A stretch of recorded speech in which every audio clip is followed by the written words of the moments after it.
Today on the DCiReporter, DC residents stage a demonstration in support of the Take a Knee movement.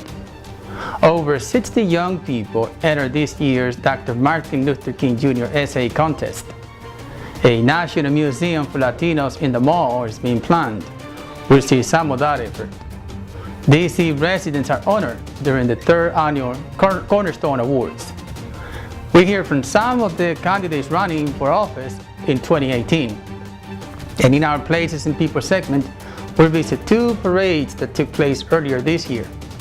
This is the DCiReporter. Welcome to the DCiReporter. My name is Franklin Garcia.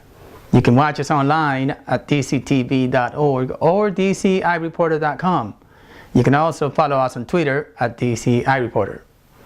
The Take a Knee movement continues to grow.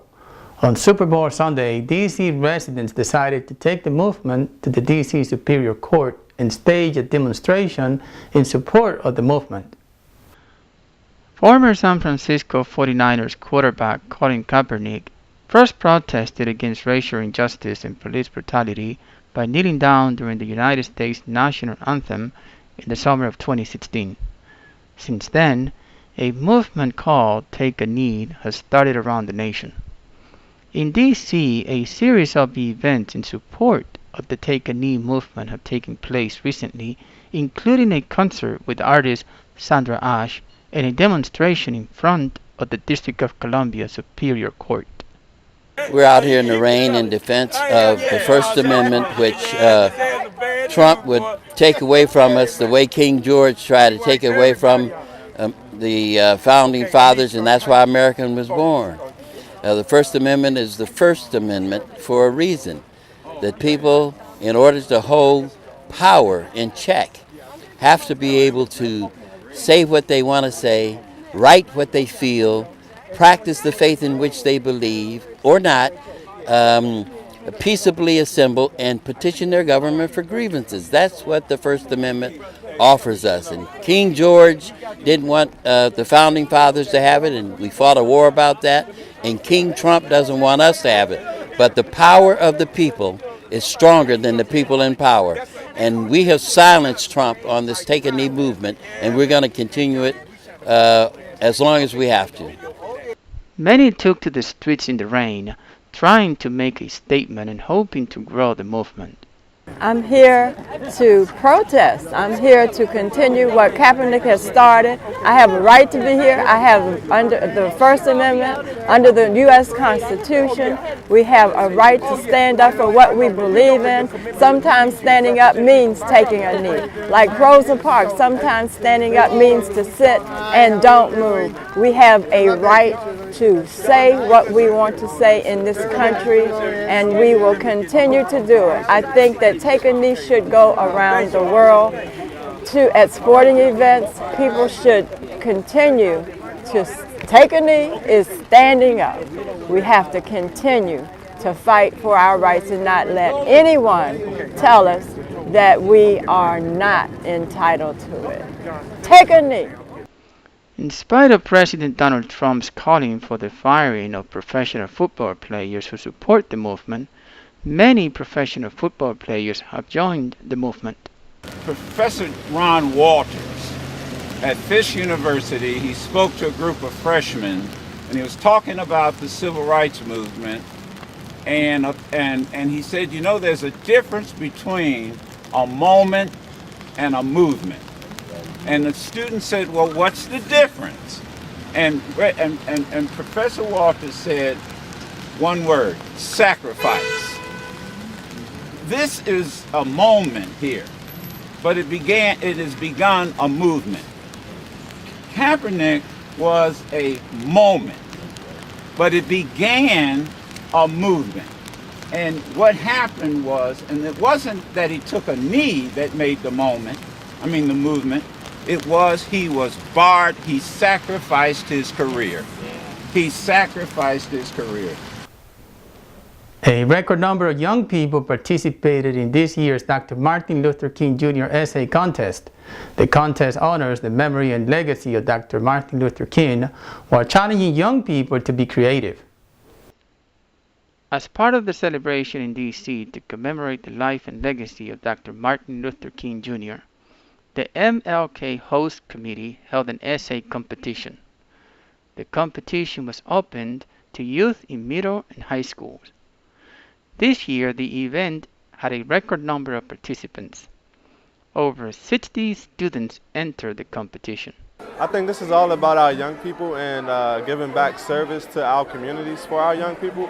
I think it's important for our young people to know that they need to take initiative and take the torch because it's their turn to make the next level leaders. It's next generation turn, millennials turn to make next level leaders. It's important for our young people to take initiative and next step to be active in their community. So there are also a few ways that I can help with the solutions that I propose.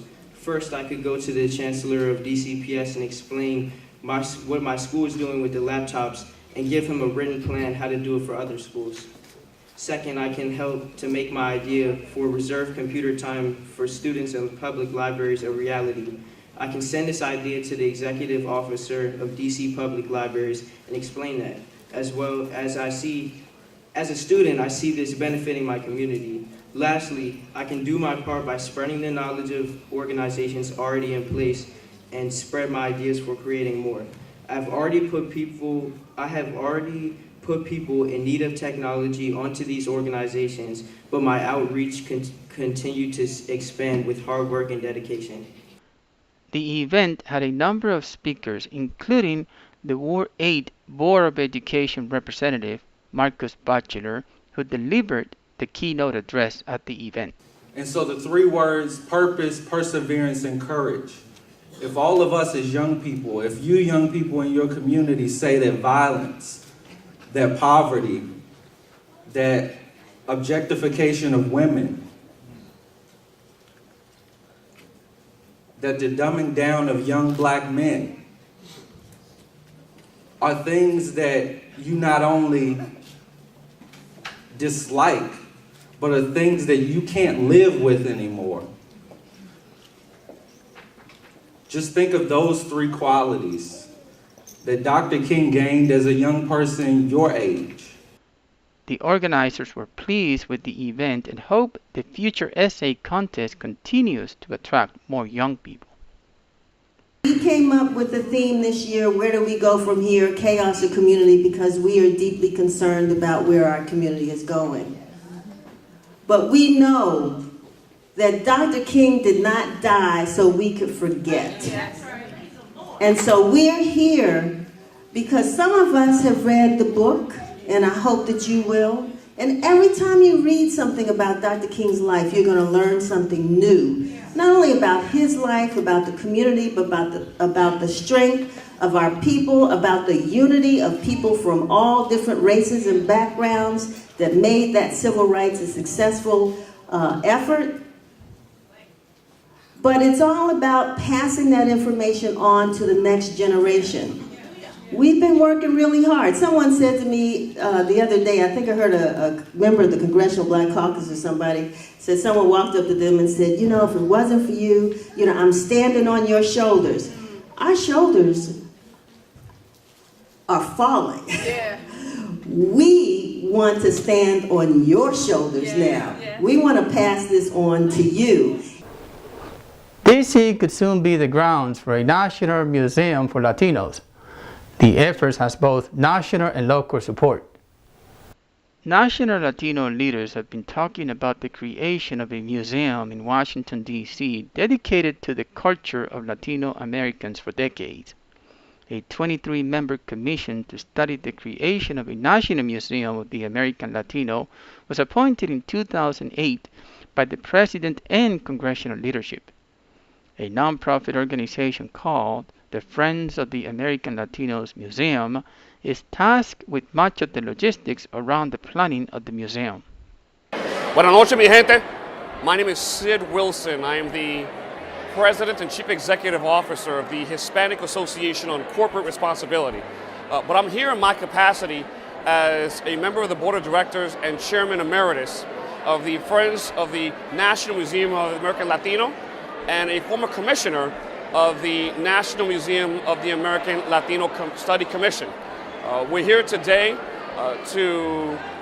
as part of a celebration. It's the annual Latino Influencers Awards.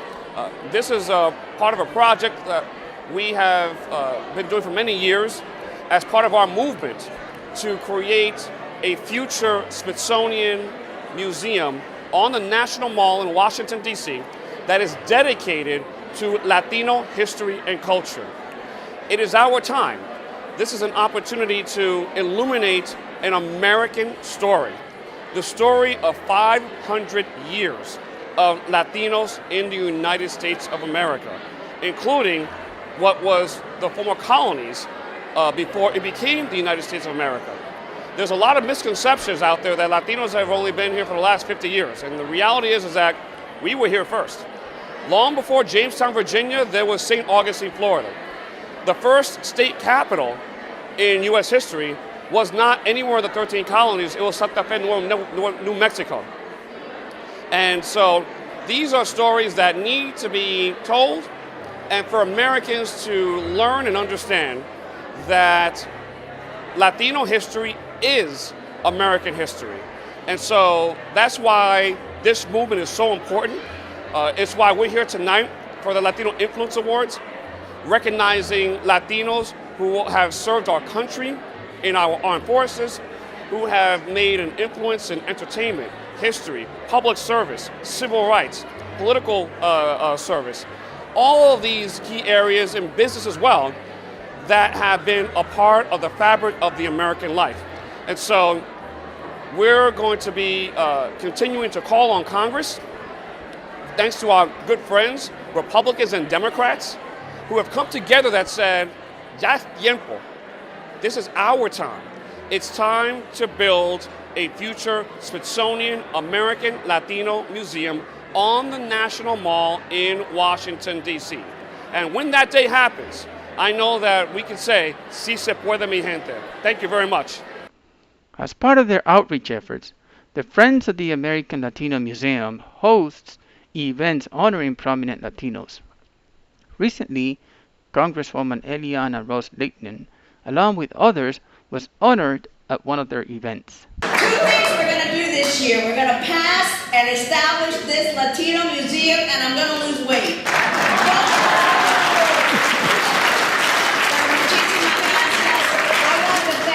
And every one of you, the Friends of the National Museum of American Latino, for bestowing me with this tremendous Latino Influencer Award. And I've had the pleasure of working with so many of your board members, cada uno, with S, with Sid. Where's S? Stand up. Let me get your S. Sid. You haven't lived until you've been in a selfie with Sid. He's not done yet. With Danny, with Ida, with all of the beloved and devoted board members and staff on our shared dream. It is a shared dream to create this National American Latino Museum. It will happen. It's been an initiative 20 years in the making, and this museum will be a manifestation of the challenges and the opportunities that Latinos have faced and overcome for centuries in this, our new great country. The event featured the participation of a number of members of Congress and other national leaders. So I'm Eduardo Rodriguez, the Executive Director of the Friends of the American Latino Museum. Tonight we were celebrating the 2017 American Latino Influencer Awards. We honored both our military, national advocates, and congressional leaders who have championed the creation of a National Smithsonian American Latino Museum. It's a campaign that's been going on since 2003. Tonight we've been able to gather so many of our national leaders and local leaders to highlight the importance of completing the U.S. story. Our American history is not complete until we talk about the 500 years of U.S. Latino contributions to our military, the arts, sports, entertainment, science, and industry. Americans without the Latino community are incomplete. And so tonight, we continue to champion the creation of an American Latino Museum on our National Mall, where 30 million tourists come every year. And it's a great opportunity to bring everyone together and highlight that following in the footsteps of the National Museum of African American History and Culture, the American Latino Museum is next, and that creation, that museum creation will happen soon with your help, with the help of the people that are here tonight and the people around the country to call Congress and ask them to pass the National Museum of the American Latino Museum Act. At-large D.C. Councilwoman Anita Bonds hosted the third annual Cornerstone Awards at the John A. Wilson Building. This year's awards were given to 51 residents throughout the city. For the third year, D.C. Councilwoman Anita Bonds presented her Cornerstone Awards.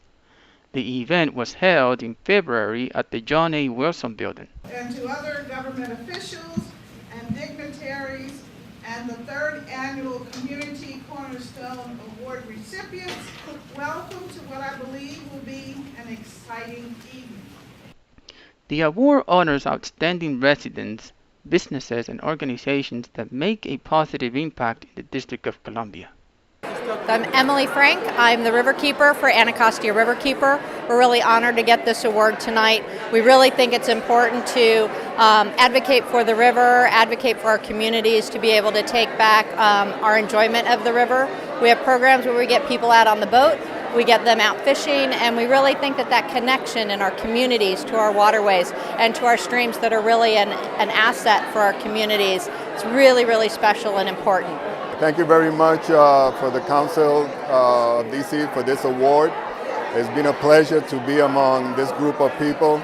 It gives us hope that even with all the turmoil that goes on in the world, we still know a lot of good things are going well. A lot of people still doing good, and to be part of that is an honor. Thank you. More than 300 people came to see 51 Cornerstone Award recipients. One of the highlights of the event included the singing of the national anthem by Miss America DC, Brianna Kinsey. Hailed at the twilight's last gleam, whose broad stripes and bright stars through the perilous fight, o'er the ramparts we watched, were so gallantly streamed, and the rockets' red glare, the bombs bursting in air, gave proof through the night that our flag was still there. Oh, say does that star-spangled banner yet wave o'er the land of the free and the home of the brave. Today we had the opportunity to celebrate the third Community Cornerstones Awards program. Third year producing this activity, which is really led by citizens in the community that nominate their neighbors for the many civic deeds that they have accomplished.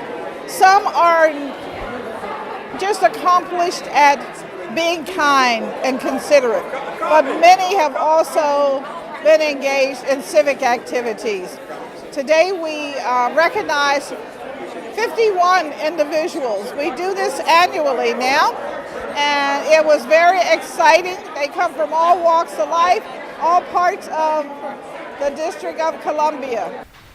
As the 2018 election season continues, a large crowd showed up at the Women's National Democratic Club to hear from some of the candidates running for public office.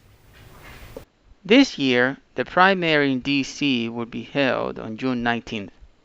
As the 2018 campaign season starts, many went to hear from some of the candidates running for public office at the Women's National Democratic Club. For this election cycle, only a few offices are competitive, including the at-large D.C. City Council and the chairman of the D.C. City Council. I really do look forward to your engagement. I also want to recognize all of the organizations that took the time to put this together. It is very important.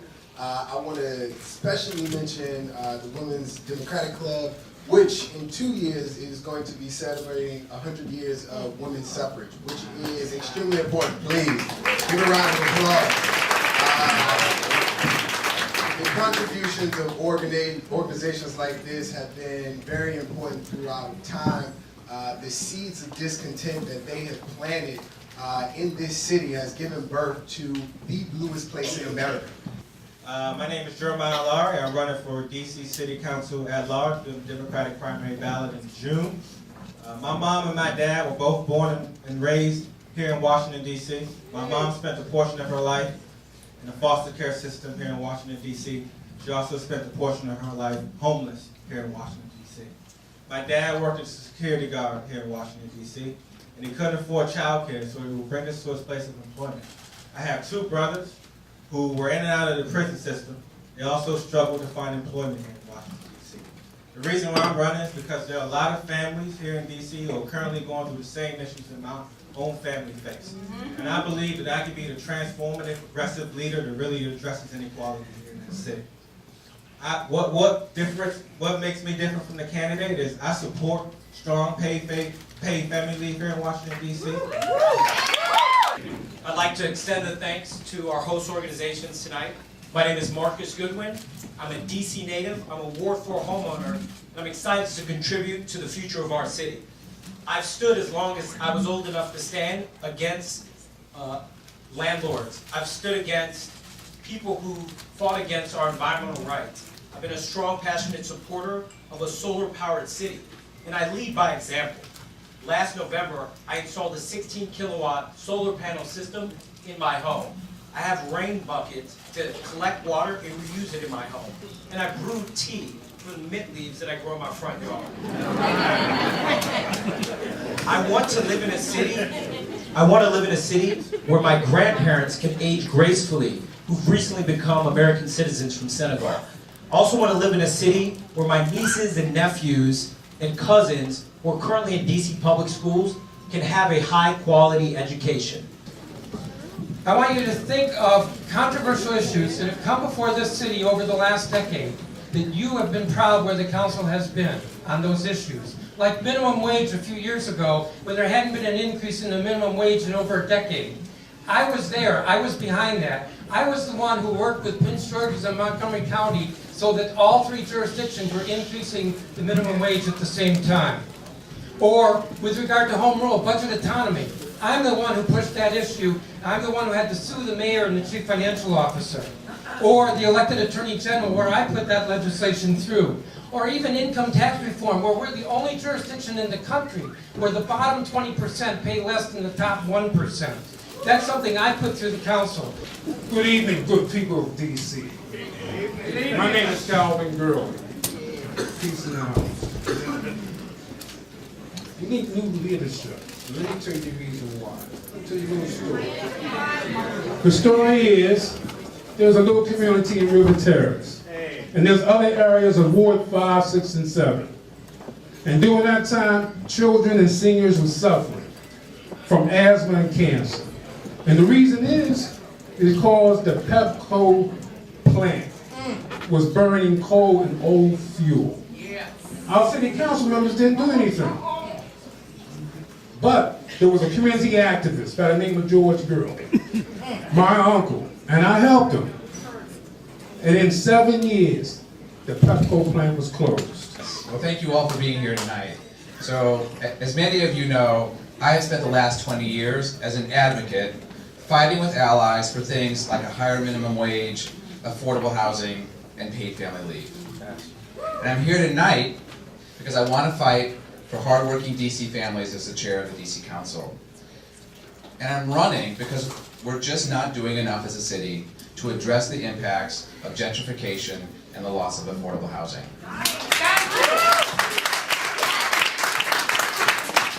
I'm especially concerned that Black and brown residents who have shaped the city's history and culture are being pushed out and left behind. There are too many families who worry each month about how they're going to pay the rent and whether they can stay in the city, families who have lived in the city for generations. And there are far too many residents who only have a tent to call their home. Now, we are a prosperous city, and we can do better than that. We can build a fair economy where everyone benefits. And we need to act with urgency because DC residents cannot wait while we just try to manage the problem.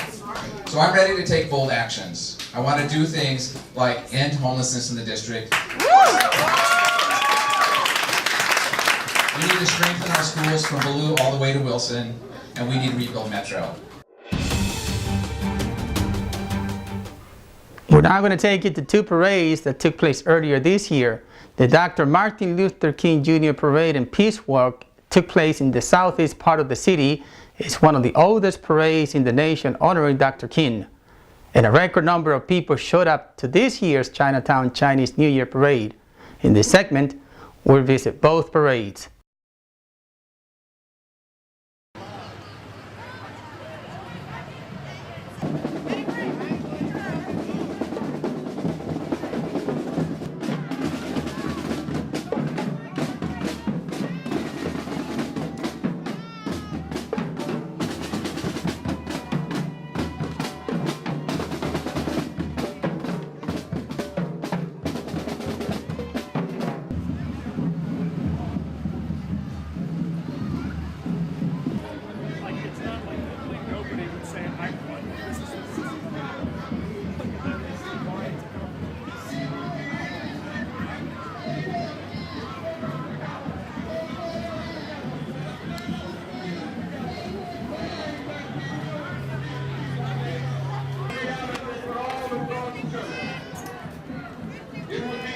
Of the nation to overlook the urgency of the moment.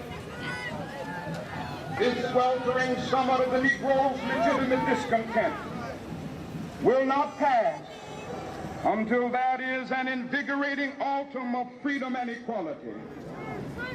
1963 is not an end, but a beginning. Those who hope that the Negro needs to fall in and will now be content.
Remember, you can watch us online at DCTV.org or DCiReporter.com. You can also follow us on Twitter at DCiReporter. I'm Franklin Garcia, and I will see you next time on the DCi Reporter.